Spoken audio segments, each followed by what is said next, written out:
Along with his faithful driver, Mr. Ishii, Marco is on a journey to find the best food in Britain so he can create a feast. Look how rough that sea is, Mr. Ishii. That's amazing. Over the past couple of weeks, groups of diners have been tasting courses to help him decide what to put on his menu. I chose to have geoblogs to give their opinions, and not all of them have a great understanding of food. But that's not the point. What they all have is the same. Whilst he was happy with their choice of fish pie as a main course, their favoured starter of venison tartare was a shock. It was a wild card. I threw it forward. I never thought that they would say such good things about it. This week, Marco's decided he wants to include an appetizer on his menu for the feast. The way I look at it is I just can't do a three-course dinner. It's nice, but it doesn't have that sense of occasion. So, accompanied by Mr. Ishii, a philosophical Marco has arrived in Morecambe to check out a familiar classic. You happy to be here, Mr. Ishii? No, it's first time. No. Are you happy to be here? Yes, nice to come here. Do you like travelling around Britain, Mr. Ishii? I do, yes. I do. Very, Where's your favourite, Mr. Ishii? the Yorkshire is very nice. I'm so impressed. Yeah, Yorkshire's impressive. Yeah. Nice flock of sandpipers just flew past. Today, Marco's meeting his chief shrimp supplier, Robert Baxter, whose family have been potting shrimps since 1799. Baxter's potted shrimps, in my opinion, they're the finest shrimps in the world. His client list is extraordinary. And it's just a little bit of England when you get them on your plate. It's just delicious. Mr. Baxter. Good morning, sir. I told you I'd come, didn't I? How are you? Baxter's shrimps are peeled and potted by hand, but the famous old recipe is a closely guarded secret. I've travelled 300 miles to see this, Mr. Baxter. Hello, ladies. So Marco's fishing for any information he can get in order to recreate potted shrimp for the feast. Do you know the secret recipe? No, I wish I did. Or do they give you the quantities every day? You just pop them in?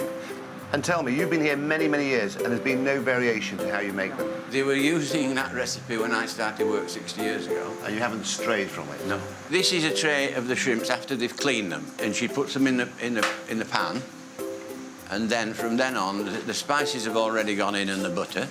Those secret spices, Mr. Baxter. Oh, absolutely. I'm telling all my trade secrets here, aren't I? Can you imagine White's potted shrimps and Morecambe Bay?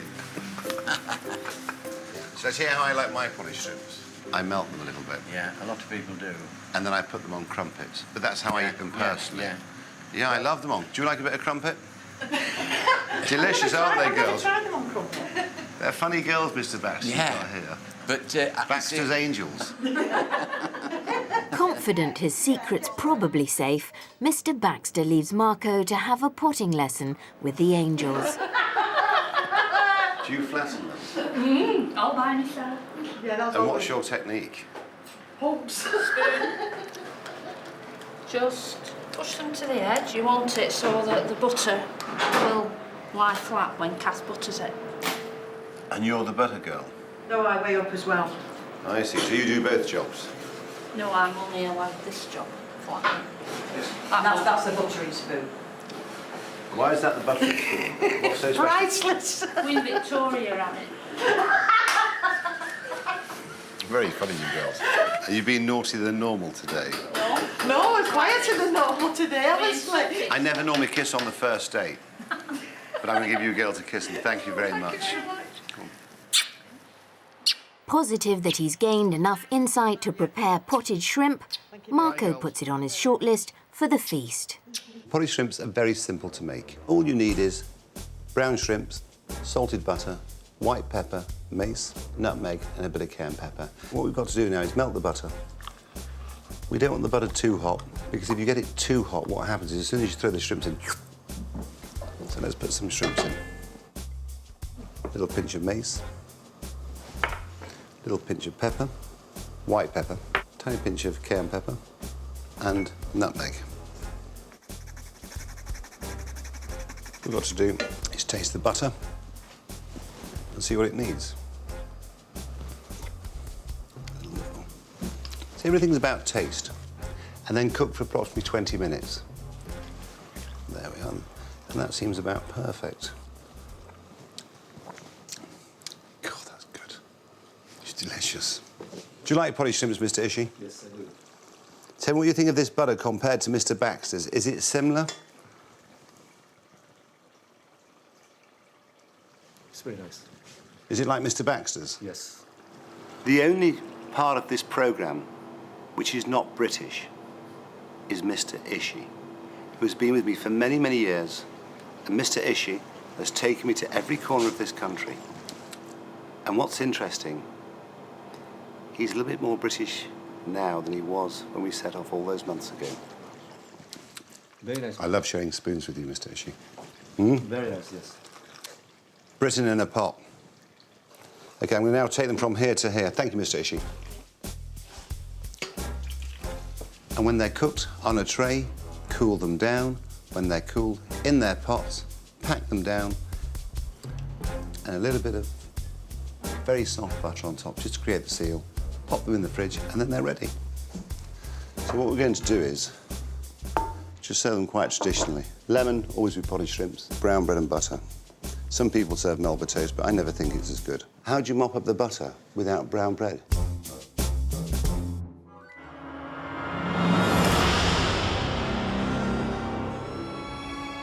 Marco Pierre White is seeking out potential appetizers to kick off his great British feast. I think the feast is basically a giant jigsaw of individual produce, and my job is to piece that jigsaw together and feed it to 200 people. With potted shrimps already firmly on his shortlist, Marco's on the hunt for another dish. Nice covey of partridge. Mr. Ishii? Yes. Gives you the covey of partridge. Which could be lurking in the woods of Norfolk. I've met people who say squirrel's delicious. But I think I'd take some convincing. I'd have to get my head around it.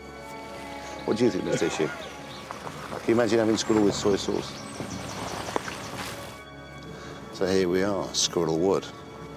This will be exciting, won't it? Are you crying, Mr. Ishii? You've got a very big tear running down your face. No, sometimes actually water. I thought it was because we were going to shoot some squirrels, Mr. Ishii, that you were crying, feeling sorry for the squirrels. Today, for the first time ever, Marco's joining a group of gamekeepers on a grey squirrel cull. We're trying to remove what is a nasty little furry friend from the woodland. They are vermin, but they're good vermin and they're nice to eat. It's all very professional, isn't it? I suppose they take their squirrels seriously here. All dressed up in their gear, their little dogs, their long poles. When we go down to the woods today, we're in for a big surprise.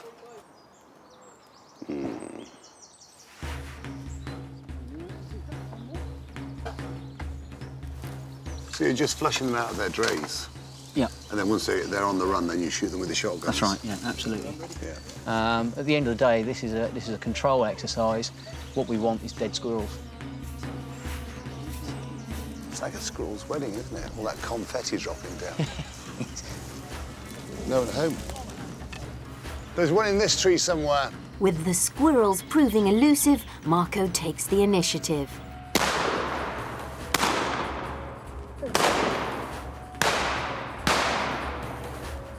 But the furry rodents aren't going out without a fight.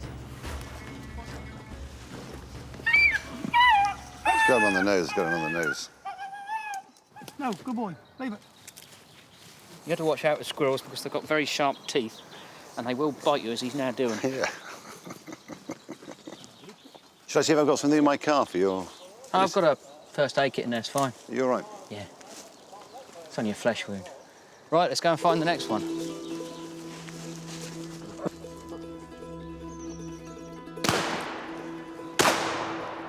There he is. We eat venison, we eat rabbits, we eat hares. What's the difference with a squirrel? It's a fairly decent one here. And they've got to be culled, and now's a good time to cull them before they start breeding. These boys love their squirrels, don't they? Yeah. I mean, when we first arrived, I just thought, This is madness. I don't know if I buy into this. Go on. There he is. He's dead. And then you get into it, and with the boys watching them work the poles, you just think, actually, this is a good morning out. There goes, Marco. Well done, Marco. Well shot. Despite a decent morning's work, one question still remains. Do we have enough squirrels for a pie, Mark? That's the question. I think we've probably got ample. Nearby, Marco and Mr. Ishii prepare to taste Mark's signature pie. But will it make it onto the shortlist for the feast? Mr. Ishii, you are chief taster. Have you ever had squirrel before? No, first time. You looking forward to it? Yes, I No, you're not, are you, Mr. Ishii? I'll follow you, Mr. Ishii. If it tastes good, I'll follow you. If we think of game, the reason why a lot of people don't enjoy game is because they weren't introduced to it as a child. And you know something? Game is truly free range. It's affordable, roasted well, or put in a pie, good proper old-fashioned short crust pastry. It is a delicious lunch. And how good does that look? What do you think, Mr. Ishii? They were in the trees a few hours ago. Yes. Now they're in a pan. Would you like to do that? I never thought about taste like this. It's like a chicken taste for me. Very Like chicken, soft, isn't it? Yes.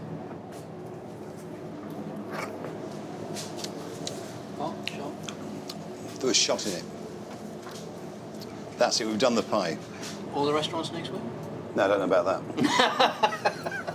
There's only so much squirrel a man can eat, trust me, before he looks like a liar. Although they've had an enjoyable day's shooting, unlike Mr. Ishii, it seems Marco's love of meat doesn't extend to squirrel. It was very exciting shooting those squirrels, really exciting. Would I feed it to 300 people? No. I think 299 of them would turn their nose up to it.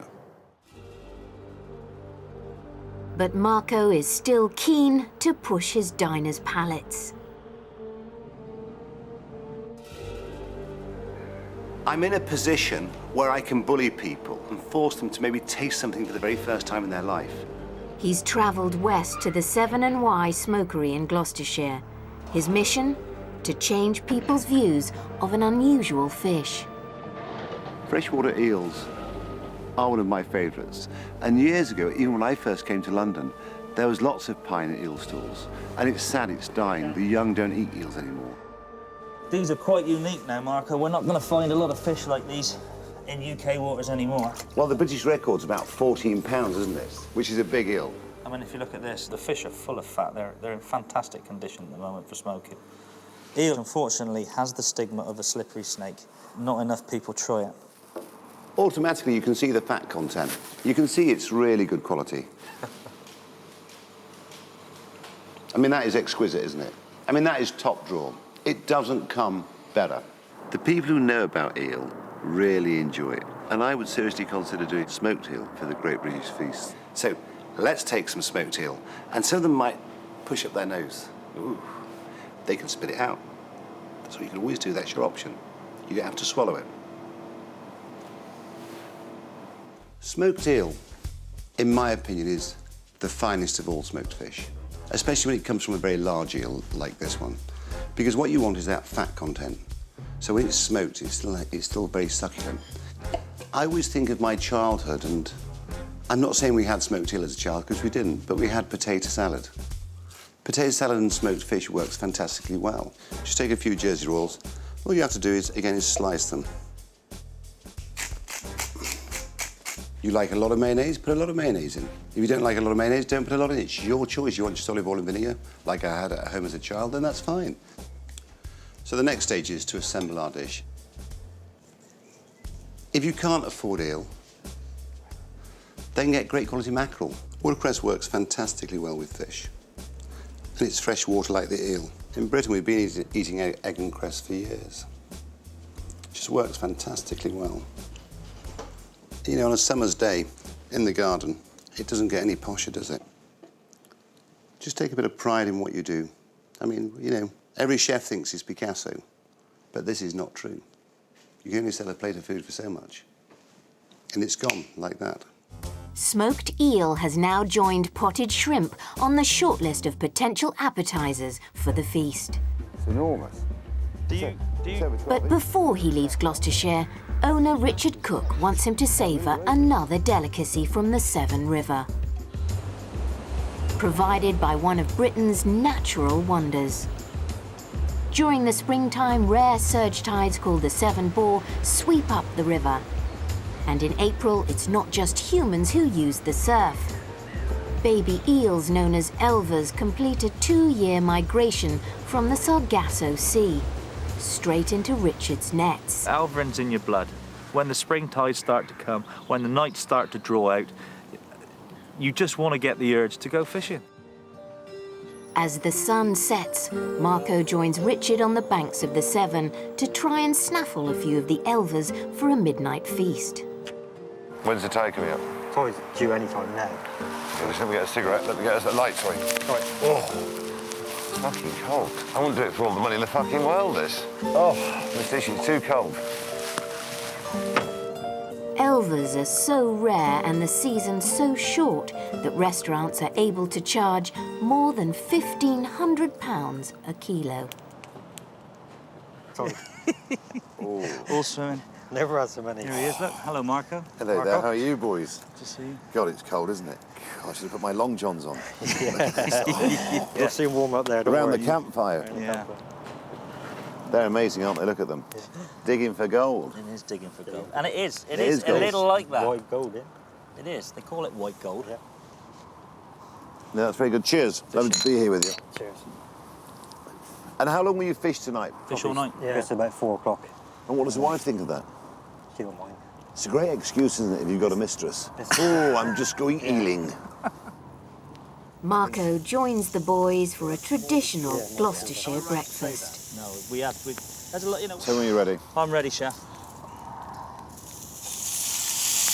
Oh, look at them. Of live elvers, egg, bacon and cider. You'd make a great breakfast chef. It's Gloucestershire omelette. Dave? It's a great combination, isn't it? Elvers, bacon, eggs. God, that smoke. They're delicious, aren't they? They're really good. They've got a unique flavour, haven't they? There is a subtle fishy I was flavour. going to say they're very subtle. And to eat them in the moonlight with 2 great guys, campfire, bottle of cider, what more does a man want? Something wives don't understand. It's just the most romantic evening one could possibly spend. But you know, it's serious work down there. It's cold. It really is. I can see why elvers cost a fortune. It's nothing to do with the eels.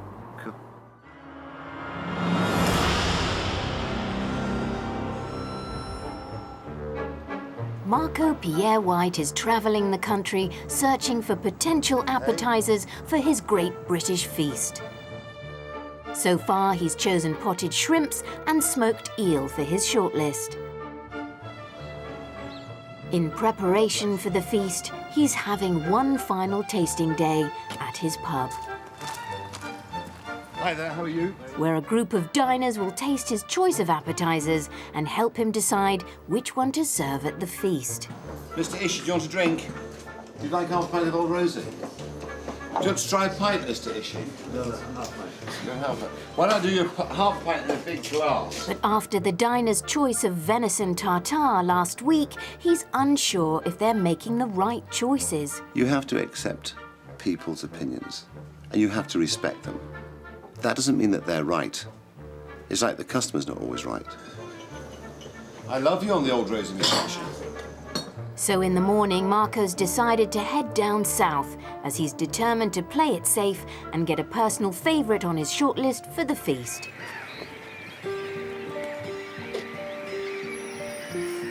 Good morning, Jumbo. Good morning, Marco. I see you dressed up for me. Put your kit on. How are you, boy? Nice. How are you? All right. Marco's come to Hampshire to meet Jumbo. It's your backyard, isn't it? Yeah. It's amazing. This is the life. Yes, sure is. For 40 years, Jumbo has been collecting a unique delicacy from Leamington's endangered marshes. Gulls' eggs. They are something so rare, so special, and that window when you can collect them is so small, and they should be on the feast if I can get them. Famed for their rich and creamy flavour, each year there is only a 3-week window in which licensed collectors are permitted to collect the eggs laid by black-headed gulls. It's like a child on the beach with my bucket and spade.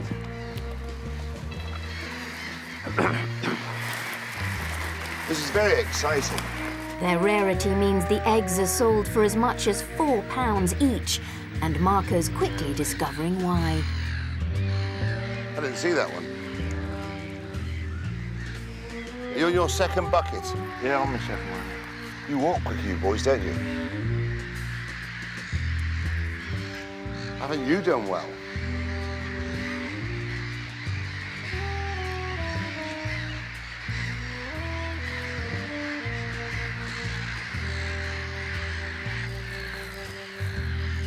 That's the first one I've come across. Yeah. So that's from the crow pecking them. Yeah. Quite sad, isn't it? Okay. Yeah. Jackpot. This reminds me of collecting golf balls. It's extraordinary off the practice range, picking them all up. It's interesting how you can miss eggs very easily. Oh, yeah.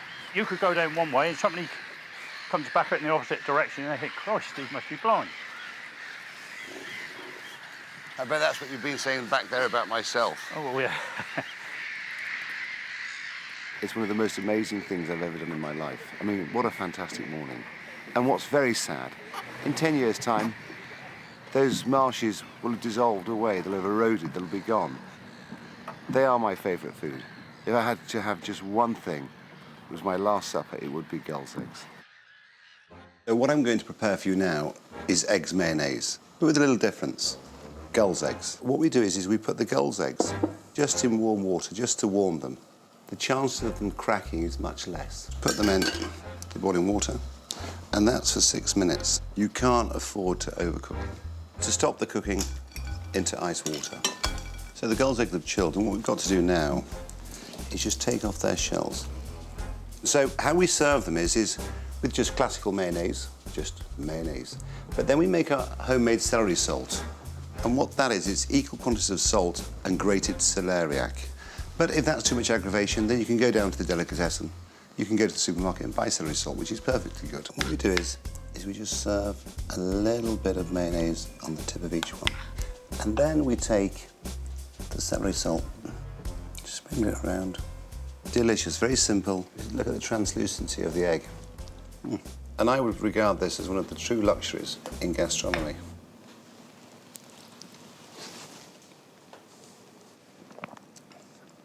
That is truly amazing. Beautiful.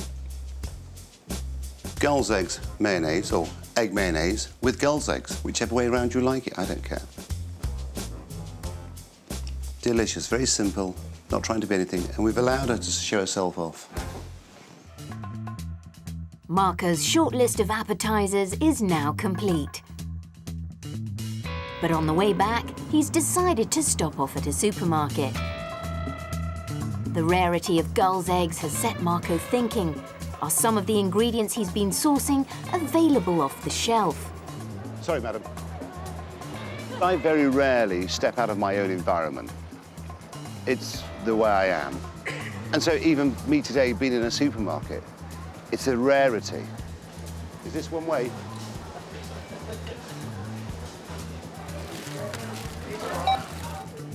I'm fascinated by supermarkets. I love an aisle, so I got married 3 times. How much would that cost for curiosity? Things like that will be around about £20 with that. So when you think 20 quid, you cook that How off. many people would you feed them? You'll get 8 out of that, won't you? Roast beef and Yorkshire pudding, 8, 10. So it's £2 a portion, it's great value. And what's your name? Roy. Roy. Craven. My uncle Nice was to called meet you. Roy, he was a butcher as well. Look, see, this is great. Do you like this? Oh, I love mustard. It's the best mustard in the world. I bet your old man loves it, doesn't he? He does. He Oh, likes they a bit are. of hot stuff. Yeah, I'm sure. Supermarkets, you can't sort of poo-poo them. You've got to look at them for what they are. They're convenient. You can buy most things. I would say the majority of things that I cook you'll be able to buy in supermarkets. I'm not saying you'll be able to buy roe deer in a supermarket, but the majority of things are all on these shelves or on these counters. When they're not looking, snap a piece off.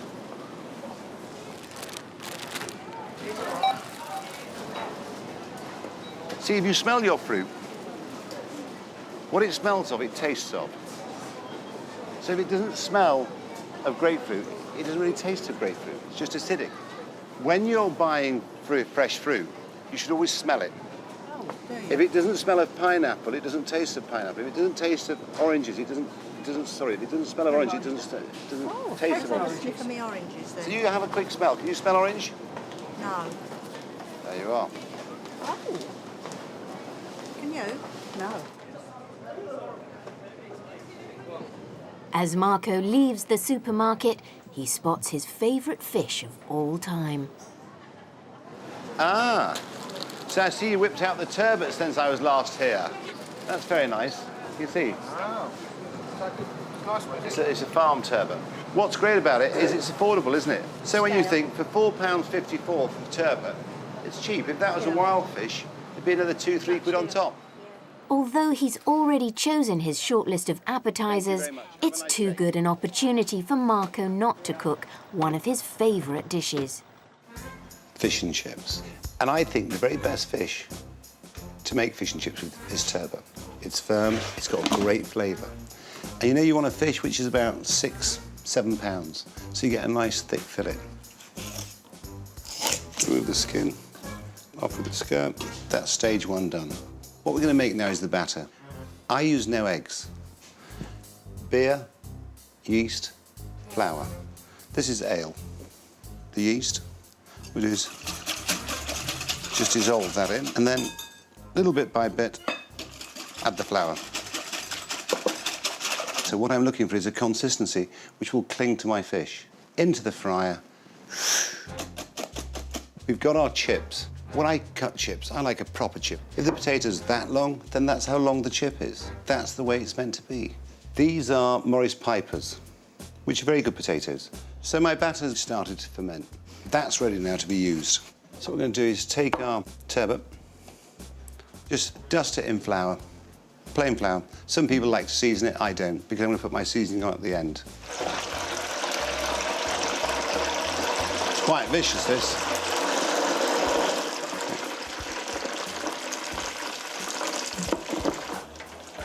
God, I always wanted to work in a chip shop. Blanch at 110 degrees Celsius. Drain, let them cool, but then fry them again at 130 degrees Celsius. And that's how you get the perfect chip. Crispy on the outside, soft on the inside. A piece of turbot like this is about 5 minutes at 130. That's a big piece of fish. You need a hammer to get through it.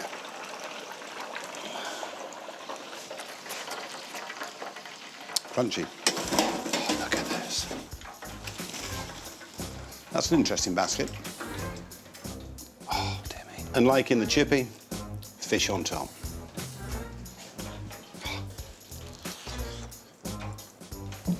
Makes the portion look big, that batter.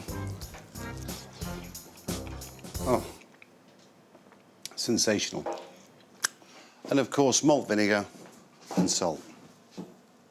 Now,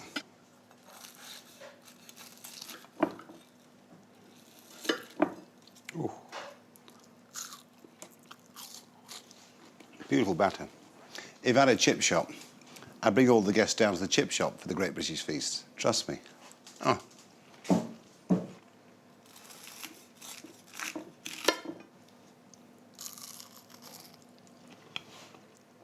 Amazing.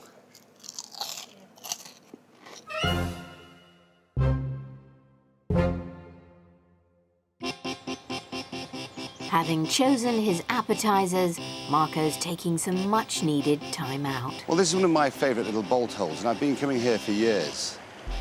And it's the first pool up from Southampton, the mouth of the Test. And it's just an amazing place to come, and if you catch a salmon, it's a bonus. So this is like a day off. As well as indulging one of his biggest passions, it's a chance to reflect on the impending decision day. If they wish to judge me, then that's their choice.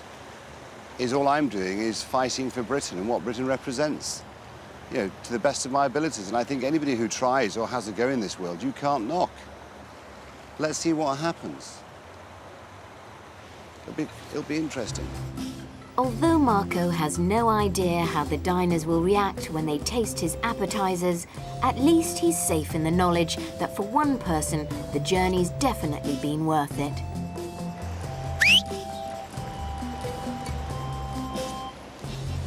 Oh, look at him hiding behind the bushes. Fabulous. Look at him hiding behind the bushes. Can you see him? That's fabulous. There. That's very sweet. I wish he loves it. He loves it. Because he's been to places and seen places which he's never been to, and he thinks it is beautiful. Well, what Mr. Ishii loves is just discovering Britain. Mr. Ishii, would you like to have a go? A bit shy, but I will. You're a bit shy. Don't push me in, Mr. Ishii. What do you think of British food, Mr. Ishii? Well, I like very much roast beef myself, and I like so much. Do you like the Yorkshire puddings? I do, yes. Even in Japan, is roast beef very popular. Did you like the fish and chips, Mr. Ishii? Yes, I do as well, yes. Very simple. And you like bitter now, Mr. Ishii? Yes. You never used to drink bitter. But it's a lovely place to be, Mr. Ishii. Oh, yes, it's one of the best places to be here. You know, it's very quiet environment. It's a very nice place. It's very sad there's no salmon. Do you remember when we used to come 10 years ago, Mr. Ishii? It's not the fish like they used to be, is there? But you know, Mr. Ishii, if you caught fish every time you went, you get bored. That's the beauty of it.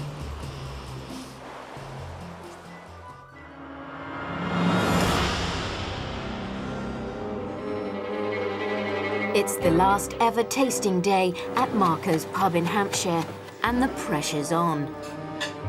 In less than 2 hours, 30 guests will taste his potential appetizers and help him choose which one should be served at the Great British Feast. I think what's very important is to listen to your diners. Because, in my opinion, it's the diners who write the menu. But on the 2 previous tasting days, not all the diners' comments have been entirely positive. But let's not forget, I've fed the public for a very long time. I know exactly what they are. And I know the ones who have been genuine. I know the ones who have been clever for the sake of being clever. Because that little thing called ego sometimes steps into play. With Marco slowly losing faith in his diners' verdicts, loyal maitre d' Nick Mounier is on hand to smooth over any potential problems. The pressure is on. We just want people to come and enjoy it, not to criticise, you know, it's just to have a good lunch, enjoy the day. We're in the setting of the Hugh Tree, a wonderful pub, very British, and that's what we should be doing, you know, and it should be very relaxed. With the guests about to arrive, Marco's realised there's an issue with his most controversial appetiser, smoked eel. Oh, God. Don't worry about that bit, it's fucked. A bit dry. I think it's been frozen. The meat's been frozen, it's no good. Frozen fucking smoked eel. Clearly agitated, Marco asks the cameras to stop rolling. Don't take me on this one, please. It's been frozen. It's shit. I want to know why. It's very simple, isn't it? I don't want to be filmed. Do you understand? Do not film when I say do not film me. Have some fucking respect. Do not push me. I don't think you understand what I am. I control myself very well. Marco's guests, which include suppliers, chefs and members of the public, are now starting to arrive. How are you? I'm Very Nick. good, thanks. Hi. How are you? Very excited all week. Yeah. Oh, really?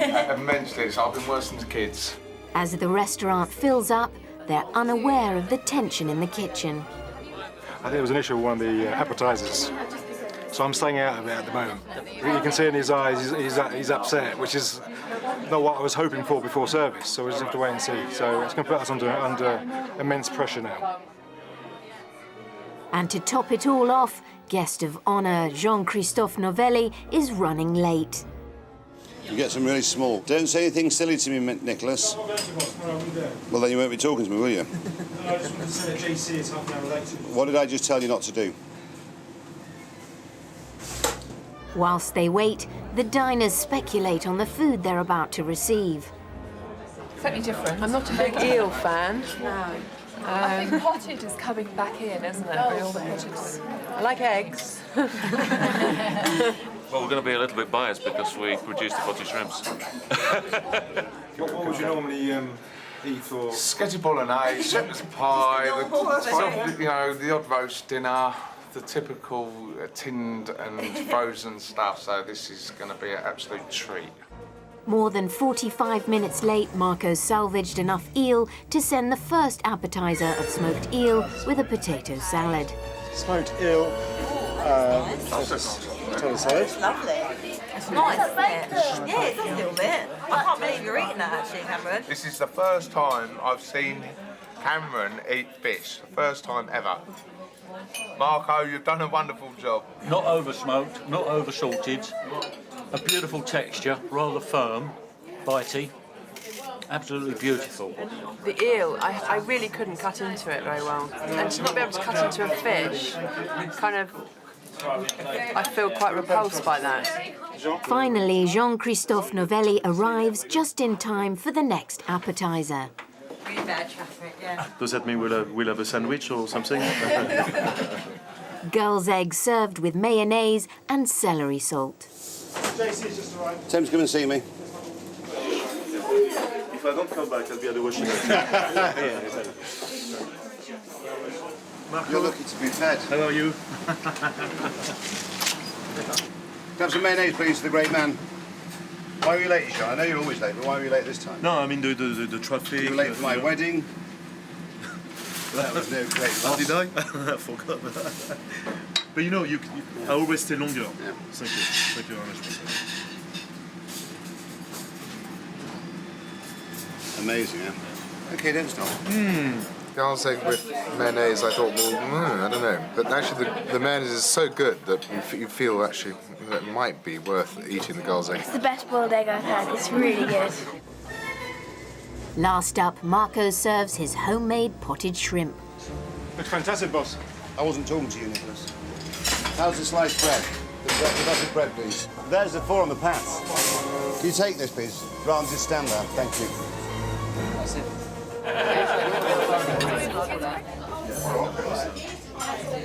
Now, I'm sure you're starving, so there's the potted shrimp.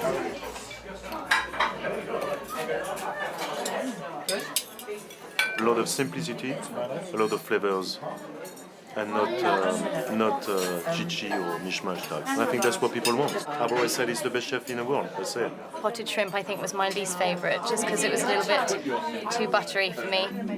With the appetizers served, all that's left is for the diners to give their verdicts. They've been asked to list the appetizers in order of preference.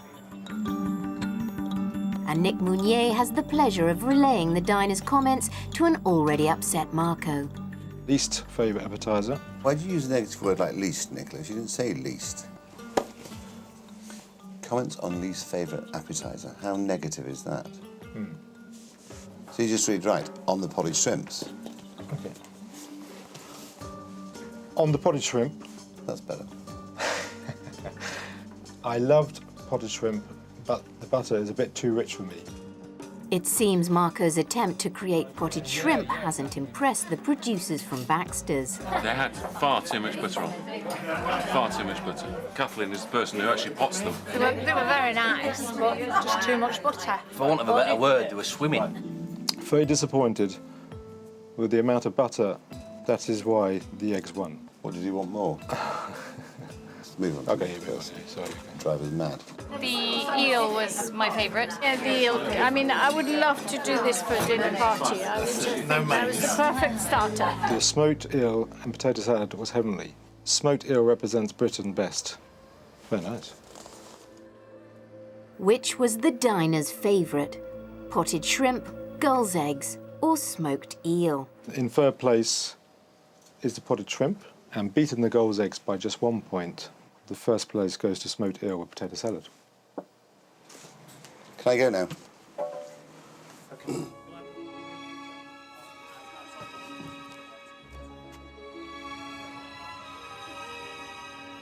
Understandably, it's not always easy for Marco to take feedback from the public. That's their opinion, but ultimately it's Marco's decision.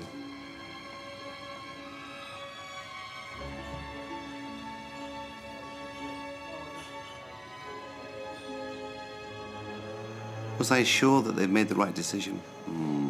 I thought about it. You know, I'm still not 100% sure. We've got the smoked heel, we've got the venison, we've got the fish pie. That was the people's choice. It shocked me. But it's too easy to bully your way through life. And I just think, you know, it is England, Britain on a plate. They can have their choice. But now we're moving into another world, and that world is the world of puddings. And this is where I will step in and make my decision. It's not been easy, but Marco's menu is nearing completion.